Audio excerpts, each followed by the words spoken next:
Hi, I'm Meshal Malik and you're watching Indus Special. Millions of people every year apply to become citizens of another country. Of course, in a world where certain countries have much greater power than others, having their citizenship is seen to be highly valuable. But what benefits do the host countries gain from letting more people become their nationals? And what do countries lose when their citizens uproot their lives and move to another land? We take a closer look at this on today's show. Joining us for this discussion is Dr. Farhan Chak, who's a political analyst joining us from Doha. We're also joined by Mr. Adrian Pereira, who's the director of North-South Initiative, joining us from Kuala Lumpur. Thank you both for joining us and welcome to the show. Dr. Farhan Chak, I'd like to begin with you. Now, we're talking about why people choose to go for a second citizenship. Take us through why you think in this changing world, people are opting for this. Well, I think initially there's a relationship here between the host country and then those that want to travel abroad. It's economics. At the end of the day, it's really economics that has pushed this. Most of the refugees that are traveling, of course, it's because of the war-torn situation that they're leaving. This is the bulk of the immigration, quote-unquote, crisis. It's not migrants that are economic. It is refugees that are being pushed because of war in their areas. And they're going for a better life. Now, I want to make it very clear that immigration has been painted as something that is someone doing a favor for these immigrants that are coming. But in reality, immigrants, whether they're refugees or economic migrants, are the engine of a lot of countries that they travel to. As a matter of fact, the entire process of immigration is a process that fuels the economic engine of many of the host countries. And that is something that has not been discussed or explored properly. Right. Mr. Adrian Pereira, do you also share that view that immigration actually fuels the economy? Migrants contribute immensely to the economy. But if you look at the World Bank prediction of the future of work, now it's going to be very selective in who gets to migrate. So some countries which overly depend on services are going to welcome a particular type of migrants who contribute to knowledge-based economy, and those who contribute to low-skill or middle-skill labor may be discriminated. So I think the future of work has left a lot of unanswered questions, and governments are trying to balance between the sovereignty and rights of their citizens and with providing jobs for migrants. Yeah. Right. Dr. Farhan, going back to you and talking a little about how you mentioned that a majority of the people who are going to other countries is because of the war-torn areas and conflict. And that is true. Displacement is at an all-time high because of conflict and violence. But we also know that economic reasons are pushing many people to seek citizenships of other countries. What do you think happens in their own home countries which causes them to seek this option? What are the conditions there? Well, in the host country, it would be a lack of opportunity. There would be a lack of, let's say, future education, really, even for their children. Perhaps my parents too, myself, my father and my mother, were refugees from occupied Kashmir that traveled first to Azad Kashmir and then to Canada. So I understand the entire logic behind the refugee or the migrant crisis. Once you're pushed away from your house, you're never really settled. And when your own home, that space, is chaotic, is unstable, then that also is a major driving force, the brain drain phenomenon that takes the best and brightest out of your country and then have them move over into other societies that kind of make them feel guilty for coming, constantly trying to manipulate their feelings. And I believe this is the strategy. I don't believe this is something that is just haphazard. I believe it's a strategy to make immigrants constantly feel that they owe something, even though, by and large, overwhelmingly, the statistics show that immigrants play a crucial role in the economic health of the host societies and are a small fraction of any criminal element, even though they're painted the other way. statistically it's not proven. Right. But just to play the devil's advocate here, many people from the host countries do believe that immigrants coming in do take away the very scarce job opportunities that already exist in an already struggling economy. They, of course, become a burden on the state. These are some of the arguments that are put forth. Do you see any truth, any weight in those arguments? No, I don't. I think it's a huge exaggeration. One of the funniest jokes I heard was when talking about this phenomenon of taking jobs, that Mohammed, the brain surgeon, is going to take jobs away from Thom, the truck driver. Does that make any sense to you? That the elites that are going, they're not taking jobs away from anybody. They're fulfilling a need. And the original migrant call from these host countries was meant to provide the work for those people who could not or did not want to do that work. So the Germans that invited the Turks, because the Germans no longer wanted to do the hard labor, so they called in the Turkish communities, the Albanian communities, and same likewise with many of the European or North American countries. Right.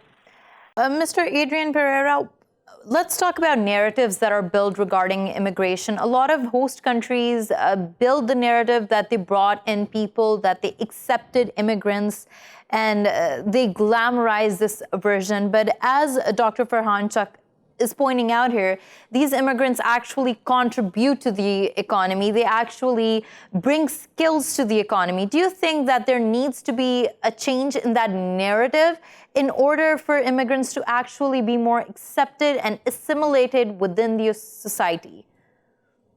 Yes, there needs to be more data to show the economic contribution of migrants in terms of the GDP they contribute, contributing to certain taxations, because migrants also pay tax in terms of goods and services. So the value that they bring into a country has to be given a very high significant faith.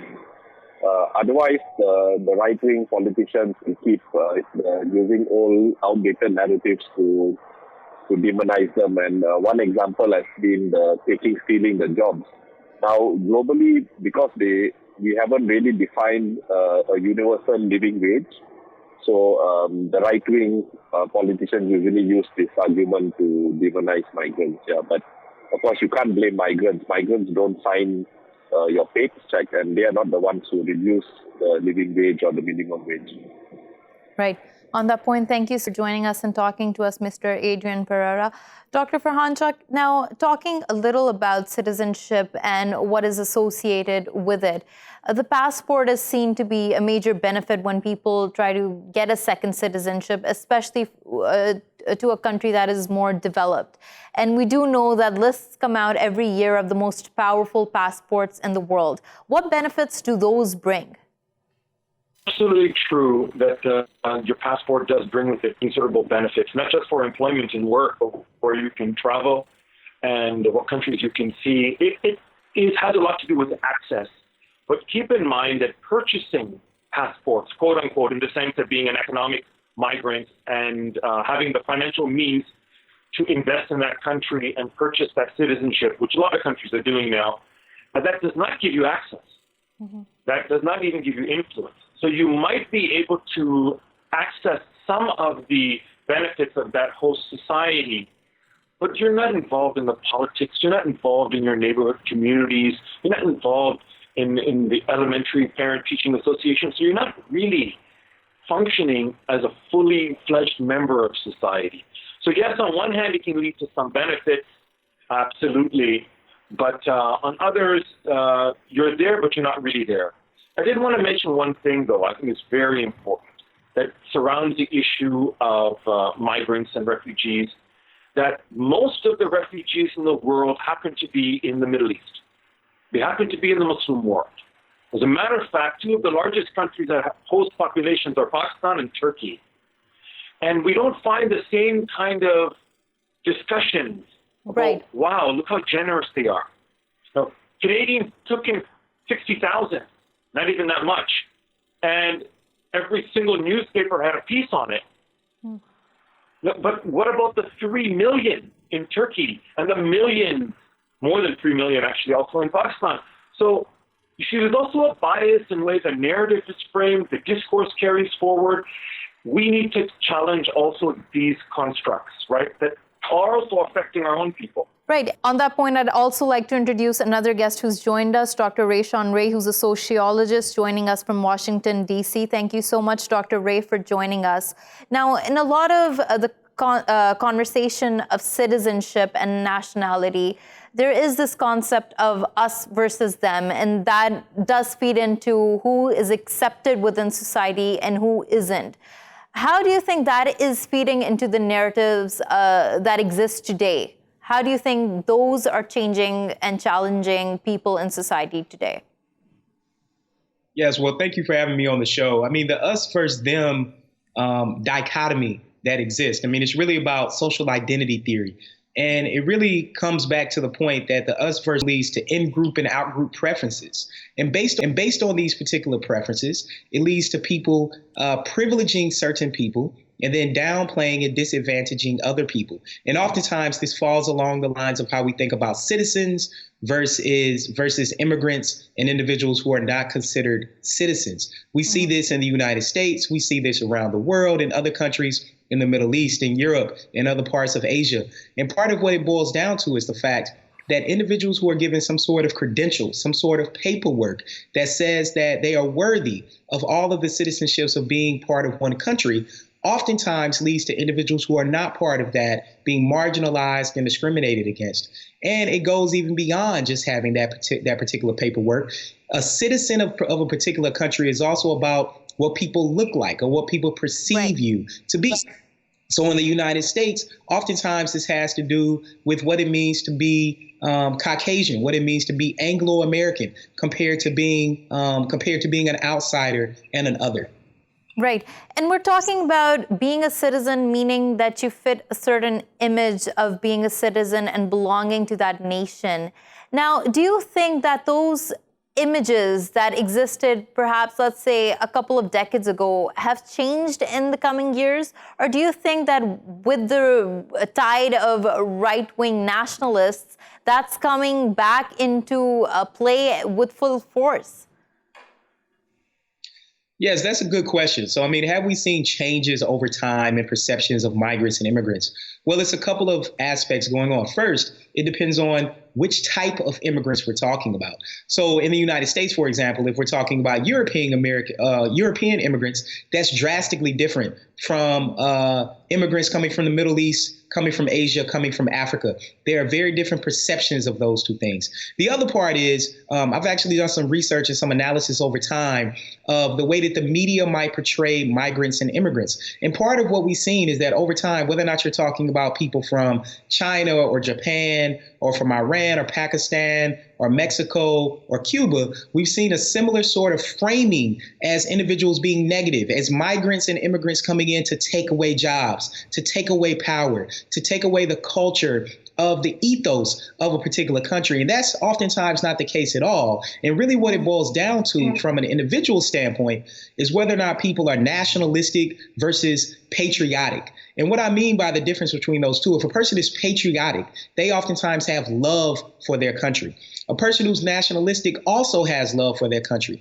The difference is that people who are nationalistic oftentimes embrace a very militaristic perspective on what it means to be a citizen.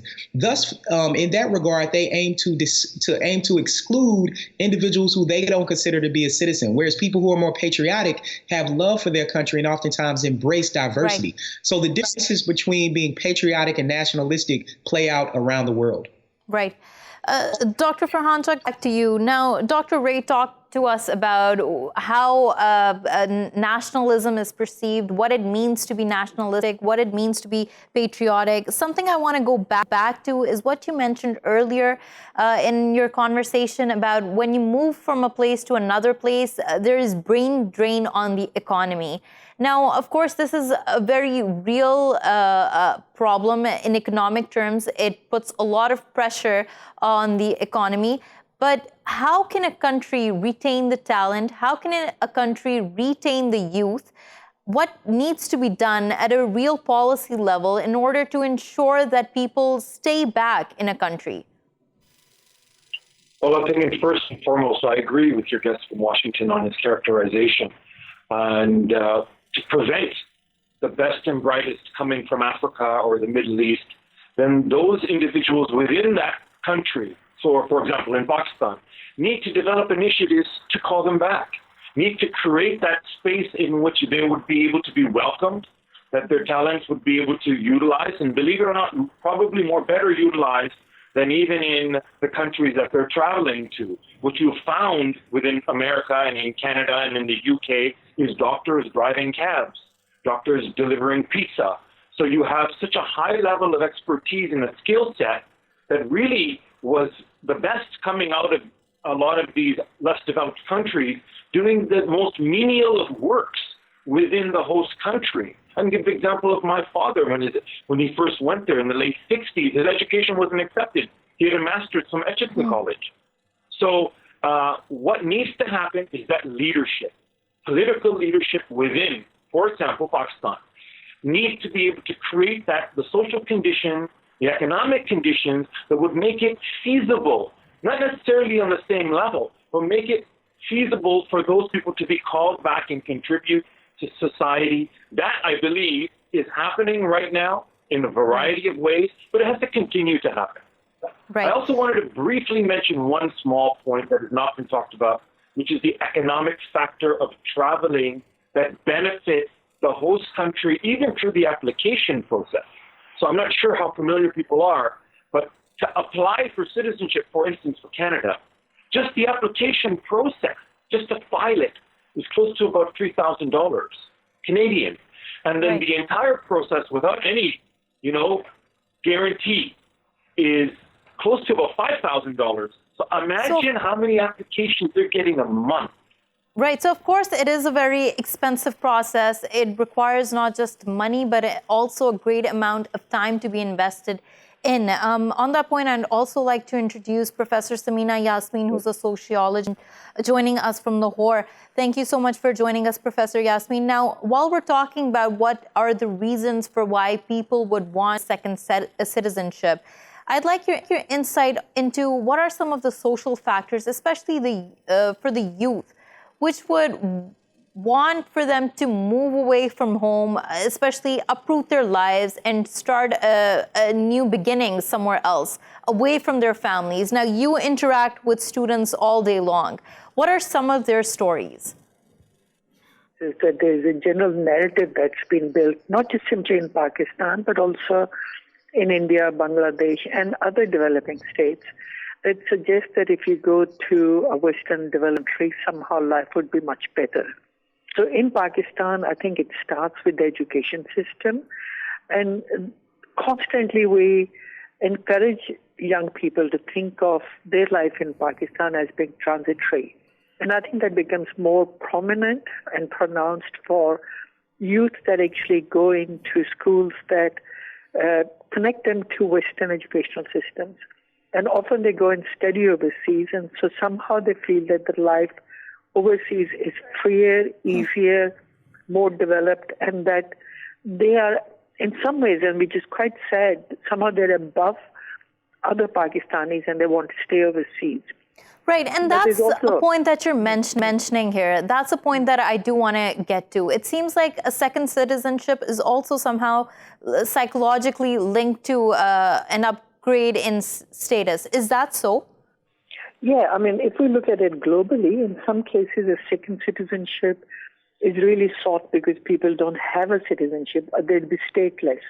For example, after the Kuwait crisis of 1990-91, a lot of Palestinians from Kuwait had to go into Australia and even, I'd say, Canada to seek citizenship because otherwise they didn't have any place to go to. But in case of Pakistan, what I've come across is that somehow there's an assumption that being a citizen of another country gives you more freedom of movement, but it also contributes to an upward status.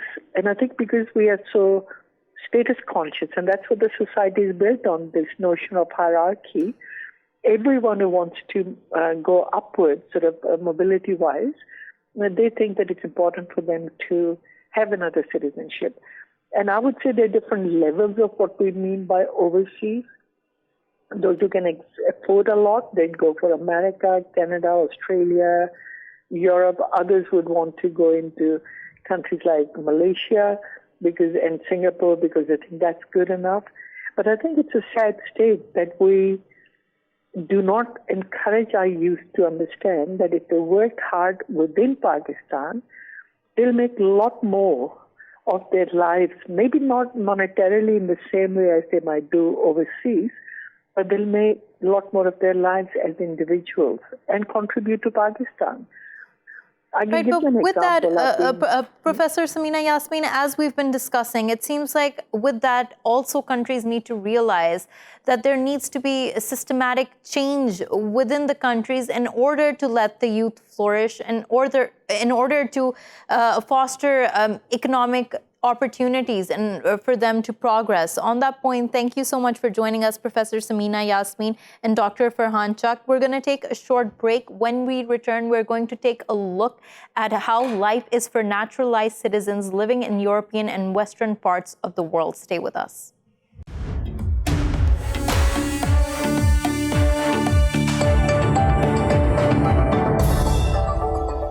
Welcome back. Now, with changing socio-political trends and more backlash against migration, is life becoming more difficult for naturalized citizens?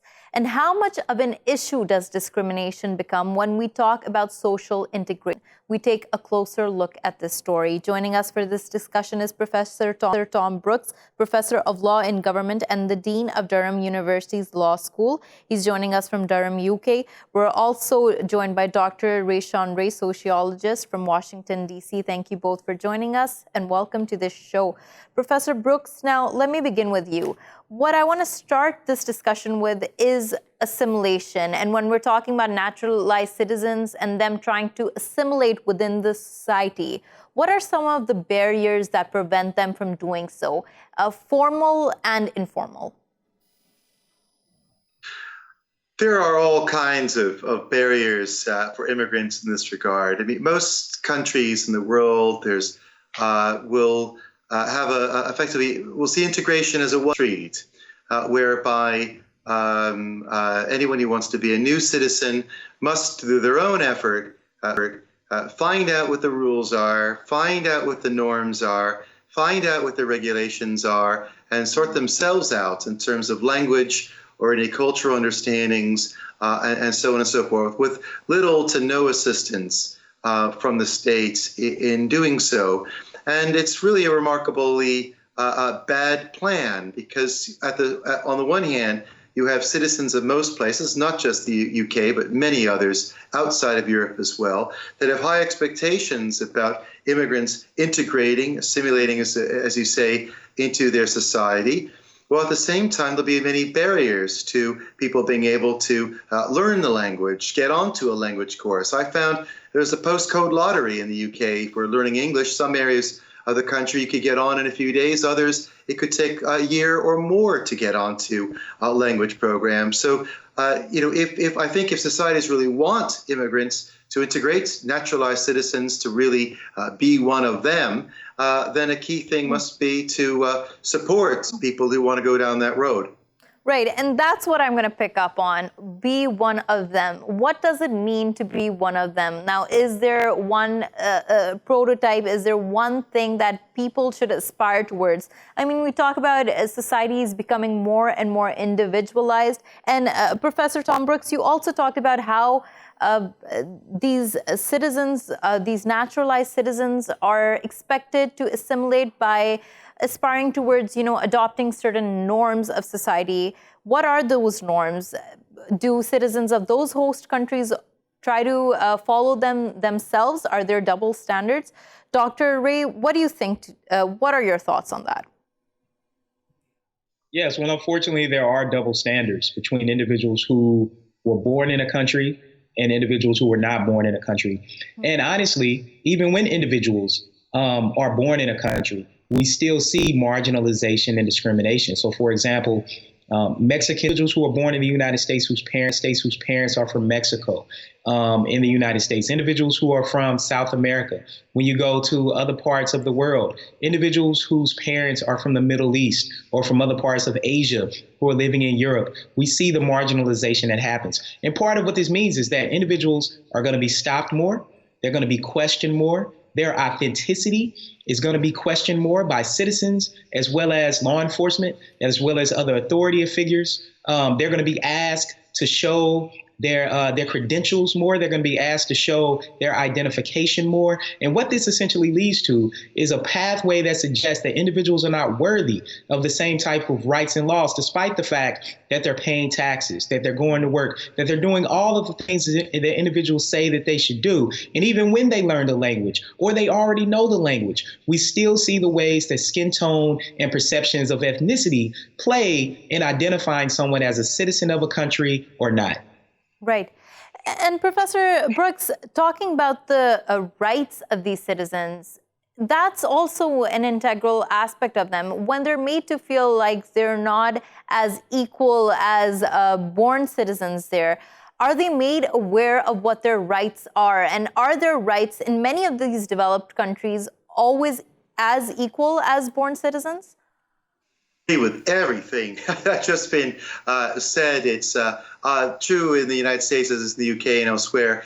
I think when it comes to rights on a formal level, citizens as citizens will have equal rights. But one type of potential inequality that we're beginning to see more of now in several particularly developed countries is when someone gets a new citizenship, becomes a dual national. One of the things that happens now is if I only have one citizenship and the government, for whatever reason, doesn't favor the organization that I am associated with or the associates that I might be believed to have, there's not a whole lot they can do. I can't have my citizenship removed. I can't be made stateless by law. However, if I've got two nationalities, then they can arbitrarily pull one of my citizenships. So if I, as an American and British national, either of those governments could potentially seek to pull my nationality and therefore undermine my rights. I had vowed that when I became a British citizen, can bully an individual to give up citizenship. It's not so much bullying. They can just do it. It's if it's deemed to be in the public interest, there isn't much of a grounding for appeal that can be done. And provided I'm not made stateless, it's very difficult to win those very rare cases. But it's something that we're seeing a lot of increasingly year on year, certainly in Britain. Right. You're saying that a person can be made stateless. Can you give us some insight into it? Is that what international law protects a citizen from becoming stateless? Yes, there's an international treaty that most countries in the world have signed up to, and that's the international law whereby Britain and many other countries are forbidden from doing so. However, and perhaps unfortunately, a number of countries have tried to be fairly creative in how they interpret that. So, for example, the United Kingdom tried to make someone stateless, claiming that in the view of our Home Office, that the person really was an Iraqi national, even though the person was not actually a holder of an Iraqi passport. Now, the Supreme Court found the government was wrong on that and threw that out. But it didn't stop the next conservative government trying fairly recently, in the case of Shamima Begum, a young woman who came as a minor to Syria to join Islamic State, that she was then left and was in a Syrian refugee camp wanting to come back to the UK. Well, the government deemed that she had some entitlement via her father to Bangladeshi citizenship and therefore made her stateless. And while they did that, denied citizenship to her child who died in the refugee camp. Now, Bangladesh says she's not on the list. It was clearly unlawful by the UK government. These are the kinds of scenarios in which the government is doing things broadly in a kind of public interest. They claim public safety, anti-terrorism is usually the justification that is used, but it is being used. 20 years ago, you might have seen only a handful of cases. You might have counted them on one hand. Now we're seeing hundreds and increasing year on year, like that, and awful unlawful. She'll win her case, ultimately, get her citizenship back, but it will take money and time to do so. Right. Dr. Ray, one thing I do want to talk about is, while we're talking about some of the more blatant violations, I do want to talk about the more microaggressions that exist in everyday realities, which prevent people from actually feeling like they're a part of a community. How can these microaggressions actually prevent a person from becoming, feeling like they're at home? Yes, I mean, great question. I think there are a series of microaggressions that play out. I mean, one very simple one is asking a question, saying, where are you from? And someone says, I'm from, a part of this country, and they name a part, and then they say, no, where are you from? Like, where are you really, really from? And I think that's one of the main ways that we see microaggressions playing out, is suggesting that it's an us versus them, that you are not necessarily included. I think the other ways we see micro forms of aggression is around perceptions that people can't speak the language well, or that they don't necessarily understand what you're saying. So people start speaking slower. People start questioning your existence. I think one big one that has a series of effects is dealing with over surveillance, not just from police departments, but also from neighbors who are surveilling what you are doing, who are questioning your actions, who are trying to determine whether or not you actually deserve to be here. Certain assumptions and perceptions that some kind of way that naturalized citizens aren't paying taxes or aren't paying their due taxes. Questions about whether or not they should be able to vote. So when they go try to actually vote and enact certain forms of the rights that they've earned, all of a sudden they are questioned and scrutinized more. So we see these microaggressions play out on an everyday basis that happen to people several times a day, that suggest that you don't exactly belong here. That yes, you are here, but we are allowing you to be here. And then we see this surveillance in very small things. So where individuals might be stopped for, say, loitering, or, what we call in the United States jaywalking, walking across the street, not at necessarily a stop. A person might be stopped by police for a broken taillight. But these particular incidents that should be very minor type of infractions lead to bigger forms of investigation about why people are here, and it leads to individuals' families being investigated. And what's interesting, and I think this is a very, very important point, that immigrants are actually significantly less likely to commit crime. This is because they have come to a new place, they are trying to fit in, and part of that means they're not necessarily there to enact crime, but the perception is that immigrants are driving up crime, and that's completely false. Right. Professor Thom Brooks, now this is one of the last questions I do want to put to you. Now, with the progression of time, we assume that with diversity, things would, get better. States would learn how to deal with these problems, these microaggressions, problems at the workplace, discrimination that is more blatant. But then we also see right-wing governments that come in, and then they have this political rhetoric which encourages xenophobic behavior. Where do you think things are headed on policy reforms, and where do you see this path going? Wow. Well, I think that my general sense of some of the right-wing anti-immigrant governments we've seen have been led by folks who might have been in a kind of majority, or at least majority power, who are reacting to changing demographics and global dynamics beyond their control, and they're making life very difficult for us right now. But their time is up. Over here, even in the UK, you have Boris Johnson, and he has a record of saying some very nasty things about immigrants. What I want to say, does that damage the long process, the long work that other people have done to make the community more inclusive?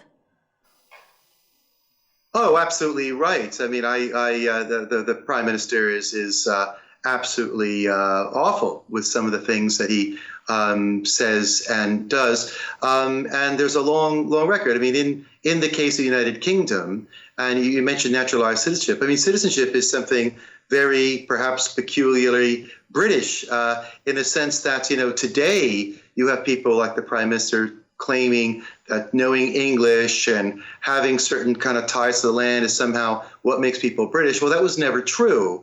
And when England joined with Scotland, it wasn't they weren't united by language because some spoke Welsh, some spoke Scots. It wasn't common religion. They had different religion. It was unity under the crown.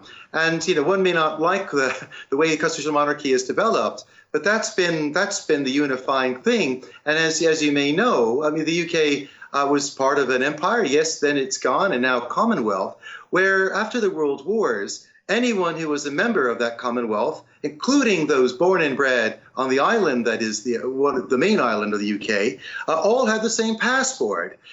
People were citizens of the UK in colonies, whether they were in Malaysia, whether they were in South Asia, whether they were in South Africa, whether they were in Wales, all had the same passport. And it's been a kind of reaction against that ever since, and a kind of a reimagining that to be British is to be a certain way, predominantly to be English if you're in England.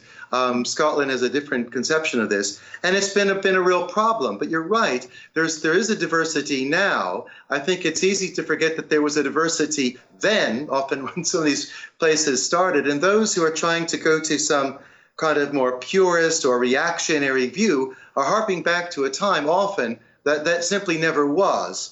In reaction to changing demographics that are only going in one way. So Boris Johnson is divisive. I think he's been a significant problem, not just on Brexit, but on immigration issues. But I also think that his time has come. He will cause damage, no doubt, and perhaps even some long-term damage. But his time is temporary, and is not the majority view. And do you feel like immigration laws are becoming more stringent because of all this rhetoric? Or in fact, it's just rhetoric and it doesn't have that much damage on immigration policies? Well, to some degree, they're not.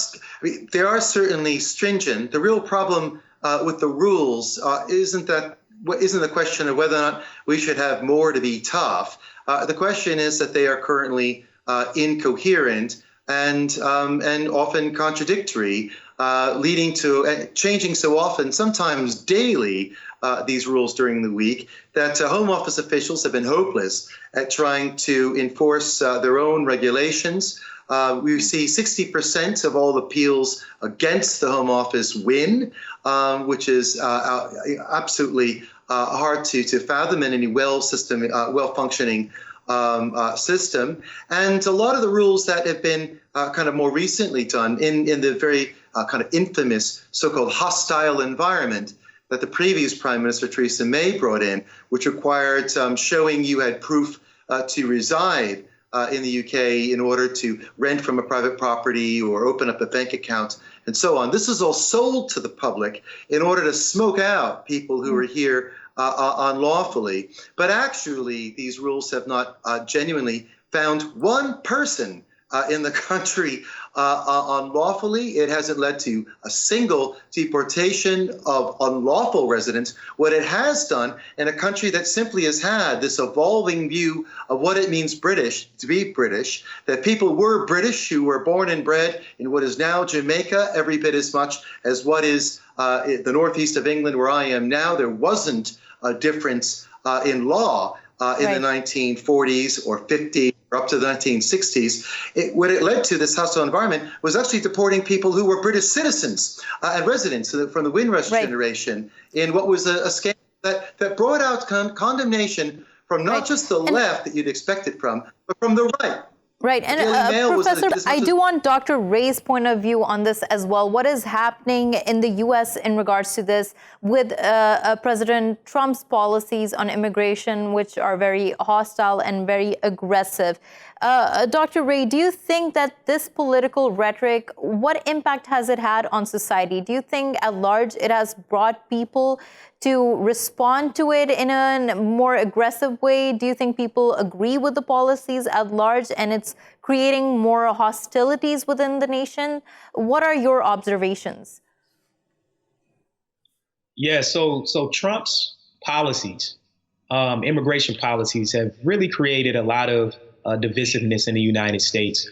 Definitely us versus them type of outcomes, and I think particularly when it's coming from the right, particularly alt-right type of narratives have come out. We've seen a huge increase in hate crimes in the United States. In fact, places where Trump campaigned for the 2016 election increased hate crimes over 200%. So we've seen huge increases, and a lot of these hate crimes have been directed at racial minorities, and particularly people perceive to be immigrants. I think part of the other thing that's happened is that it's emboldened individuals who were previously kind of been underground, who had these sentiments, these attitudes, but who haven't necessarily acted them out. At the same time, on the other hand, we've seen people who thought that, say, the United States and other parts of the world had progressed in ways beyond discriminating overtly against immigrants. And so we've seen people who have progressive ideals come out in droves for protest, for rallies, aiming to push for a different set of political candidates, aiming to push for more transparency, aiming to push for policy change. But we definitely see this impacting individuals who are immigrants, who are trying to get naturalized. I mean, the process has slowed down quite a bit. They've magnified, oftentimes, the steps that people have to go through to become naturalized citizens in the United States. And I think a lot of people find the rhetoric as well as the policies to be problematic. And we see that in the outcomes and behaviors of immigrants as it relates to their experiences in the U.S. Right. And Dr. Ray, what you and Professor Thom Brooks both seem to highlight at the end of the day is that rhetoric, of course, trickles down and does impact at a very real level to what happens with immigrants, on how it impacts their assimilation within the community. We're going to have to leave it at that. But thank you so much for joining us, Dr. Rashwan Ray and Professor Thom Brooks. Thank you for watching Indus Special. We will see you again next week with more stories. Till then, goodbye and take care.